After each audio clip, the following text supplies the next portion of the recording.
Hey everyone.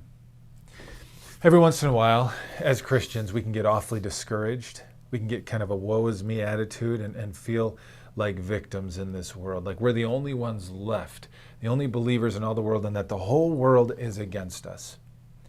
You know that Elijah, the prophet Elijah from the Old Testament, he felt the same way. If you go to 1 Kings chapter 19 and read that chapter, you're going to see a faithful prophet of God who is incredibly discouraged.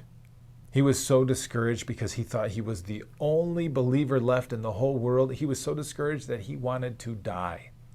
And so this is what God did for Elijah. The first thing that God did for Elijah is God fed him. God sent an angel to nourish Elijah and to strengthen him.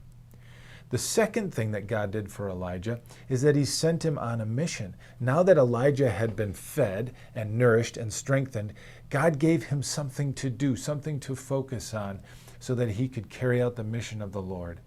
And the third thing that God did for Elijah was he gave him a promise. He promised Elijah that he was not the only believer left on the face of the earth, but that there were many people who remained faithful to their faithful God.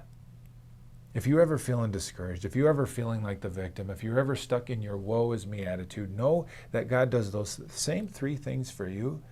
God feeds you. He feeds you with the bread of life. And this Sunday in the gospel, we're going to hear about how Jesus, once again, is the bread of life, the one who feeds us, strengthens us, nourishes us, and sustains us for eternal life. That's the first thing God does. He feeds you. The second thing he does is he gives you a mission. He gives you something to do now that you've been strengthened. He says, go, share this bread of life, share this good news of salvation in Jesus with other people. So God feeds us, he nourishes us, and the third thing God does is he gives us his promises. He promises that we're never alone. Not only are we not alone because he's always with us, but God has faithful people all over the world who are faithful because they know the faithfulness of their God. So you never have to be discouraged like we're the only ones or that the whole world is against us, because God is preserving a people for himself. And you're not the only one he's preserving.